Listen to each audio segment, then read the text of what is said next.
Halo guys, Halo. kembali lagi kita mau ngobrol di Conspace Podcast. Kali ini kita kedatangan bintang tamu, Halo semuanya. Abang Yogi, Evani Yajandra, teman sejawat satu kos. Mungkin bisa perkenalan dulu Abang Yogi. Oke, halo semuanya. Kenalin nama aku Yogi Evanian Chandra dan aku sudah selesai kuliah ya di Universitas Islam Yogyakarta. Mungkin itu aja sih. Oke, ya FYI, Abang Yogi ini salah satu mungkin bisa disebutnya avatarnya Miko. Izin. Ya, karena beliau semua bidang didapetin semua, nggak ada yang ada. Amin. Ya, terus aku pengen kenal lebih dalam nih tentang bagaimana Abang Yogi Boleh. Personal branding, terus bagaimana dengan kesibukan kuliahnya bisa tetap mempertanggungjawabkan semua kerja dan juga organisasi dan lain-lain. Wow. Mungkin yang pertama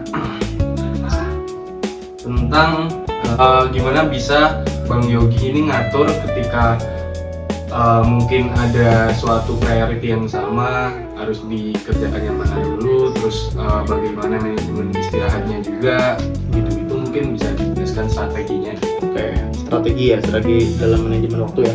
Oke, kalau manajemen waktu itu sebenarnya kalau dari teorinya teman-teman kalau tahu jauh hari window, jadi jauh hari window itu kan petakan gitu, dan kita cuma petain kayak di mana ada hal yang urgent banget dan itu bisa dibilang penting ya, jadi bisa up nomor satu priority itu. Terus yang kedua kan bisa dibilang dia urgent tapi tidak penting misalnya ya, jadi kayak bisa dibagi-bagi aja dipetakan, kayak misalnya diajak main teman gitu, itu kita anggapnya adalah itu urgent penting gak gitu, jadi kayak dipetain aja. Kalau misalnya kita ngerasa itu tidak penting dan tidak urgent ya berarti kita taruhnya ke 4 atau yang paling bawah gitu, jadi itu kita petain dulu gitu. Nah kalau misalnya manajemen pokoknya strategi dalam manajemen waktu juga atau istirahat ya, kalau aku sendiri biasanya gini, kalau dari satu minggu itu aku masih pokoknya dalam satu minggu itu aku tidak begadang misalnya. Nah berarti ada sometimes aku kalau misalnya ada waktu yang satu hari itu kepadatan gitu ya, schedule-nya itu bisa aku pakai untuk begadang coba sehari dulu gitu. Jadi aku pakai ya udah nggak apa-apa seminggu, kalau misalnya nggak keburu tasnya ya berarti dalam seminggu itu aku begadang cuma sehari gitu. Jadi ya aku cek dulu gitu dalam seminggu itu aku apakah begadang terus gitu. Kalau misalnya aku begadang terus menurutku enough, maksudnya jangan kejar terus tasnya, yang penting kita petain dulu lagi. Berarti kalau misalnya kayak satu hari kalian nggak selalu cukup tasnya, berarti ada yang salah dengan manajemen kalian gitu. Jadi bukan yang salah tasnya tapi lebih bisa dibilang kalian kurang menentukan prioritinya gitu. Kadang kita itu pengen ngerjain something yang tidak terlalu prioritinya tinggi ya, tapi karena kita sangat excited kita kerjakan duluan. Itu yang paling sulit teman-teman. Jadi kayak sulit banget, wah ini aku pengen buat aplikasi ini gitu, padahal ada yang lebih priority, misalnya kerjaan di hari itu harus selesai di hari itu juga gitu. Tapi karena kalian excited dengan hal baru tadi, itu malah ngebuat prioritas tadi tenggelam gitu. Jadi kayak mending dalam satu hari, aku biasanya kalau pagi itu ngerjain tas dulu ya.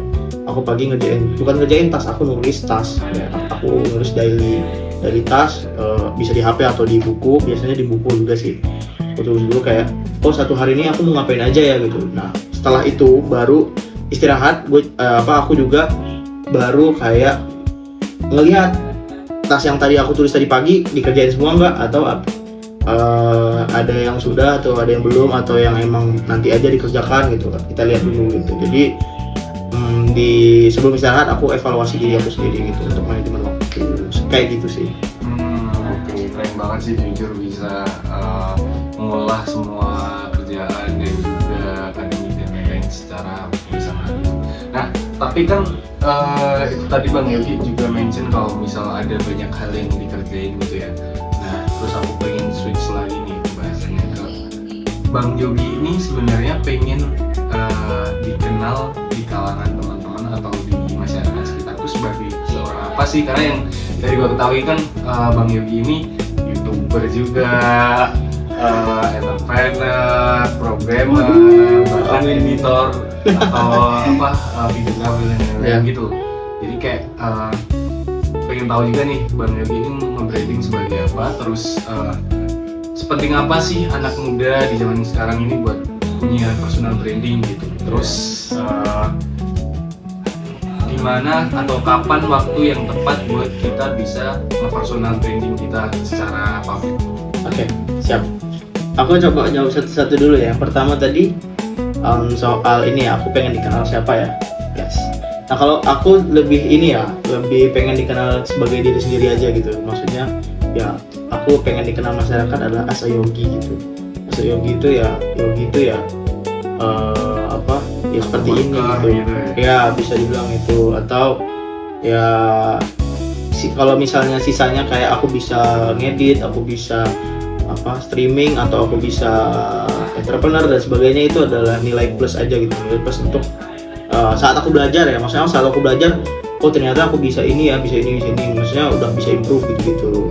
Nah sisanya kan ya udah bebas teman-teman mau mengenal aku seperti apa gitu. Kan kita juga tidak bisa mengatur pikiran orang, jadi ya udah kalau aku pengen dikenal sebagai ini ya oke gitu. Yang penting ya nggak apa ya terus belajar aja gitu. Jadi aku nggak yang harus seperti apa kayak mau dikenal sebagai apa gitu. Jadi kayak kadang gara-gara aku yang belajar kadang juga kayak ada circle di mana si ini mau kenal aku dia sebagai apa. Kadang juga ada yang di aplikasi TikTok misalnya, mereka mengenal aku sebagai streamer gitu. Ada juga di aplikasi Facebook mereka mengenal aku sebagai freelancer gitu. Jadi kayak ya udah aku hadir ada di tempat yang tepat lah gitu menurutku ya. Gitu. Mungkin itu sih. Terus yang kedua tadi apa? Mungkin seberapa penting sih personal branding buat kita anak muda di Oke.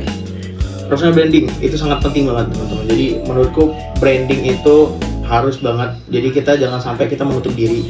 Karena gini, kalau misalnya teman-teman kayak menutup diri, menurutku justru kalian belum berani untuk mengenal diri sendiri gitu.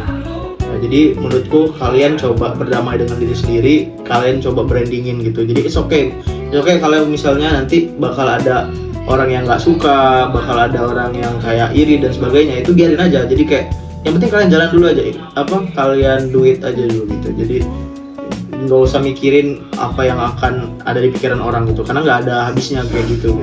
Jadi mungkin menurutku branding itu sangat penting ya, sangat penting sekali untuk di era sekarang. Jadi bisa dibangun brandingnya gitu, ditentuin kayak kita itu pengen jadi seperti apa ya gitu. Bisa oke kalau misalnya kalian ngerasa kayak aku ini masih belajar dan aku nggak mau sampai orang tahu aku tuh kayak gini gitu, nggak apa-apa gitu. Justru kalau misalnya kalian menunjukkan kalian belajar ya orang bakal tahu kalau misalnya kalian lagi mengulik hal seperti itu gitu. Jadi kayak orang tahu oh ternyata orang ini serius nih gitu, orang ini ya pengen belajar di dunia ini, berarti nanti kedepannya bisa jadi dia akan jadi developer atau sebagainya gitu. Jadi walaupun kalian kayak cuman sebatas belajar aja, walaupun misalnya sometimes kalian nggak sampai dengan apa yang kalian impikan, ya it's okay, tapi kan orang udah tahu kalau kalian sebagai sebagai hal yang kalian pelajari itu gitu, misalnya developer gitu sih menurutku. Jadi kayak number one branding penting banget di era sekarang gitu sih. Oke sih. Terus tadi kan Bang Yogi sempat bilang katanya kalau just do it gitu. Nah, tapi kadang kita sebagai anak muda yang sekarang di era sosial media itu udah tempat judging, bahasanya mungkin kayak langsung dijudge gitu. Gimana sih kita bisa nentuin buat kapan kita harus mulai? Yes. Kalau menentukan kapan kita mulai, jawabannya pasti adalah hari ini. Jadi nggak ada hari esok, nggak ada hari apa. Kalau mulai itu ya hari ini gitu. Jadi kayak ibaratnya kalian kalau mau tahu menang atau kalahnya, mending kalian lakukan dulu daripada kalian tidak melakukan sama sekali. Kalau misalnya nggak melakukan sama sekali kan, berarti di hari itu kalian kalah gitu. Jadi kalau misalnya mau melakukan branding atau memulai suatu hal ya mulai hari ini, jangan mulai besok gitu. Nah, yang penting kan kalian bisa evaluasi ya. Kalau misalnya di hari ini ternyata buruk, ya berarti coba lagi di hari esok dengan yang lebih baik, iya kan? Gitu. Mungkin ini sih kata-kata penutup gitu nih, Kata nih. ada nggak sih kata-kata atau tips gitu buat Bang Yogi, buat dari Bang Yogi buat teman-teman yang mungkin masih insecure buat mulai personal branding atau mungkin yang masih baru di tahap membangun diri tapi gagal terus mulai. Oh, yes, benar. Ya, kalau kata-kata yang pasti kalian coba dulu aja teman-teman ya, jangan takut gagal ya, pasti ya itu. Karena menurutku ya gagal itu adalah keberhasilan tertunda yang pastinya ya.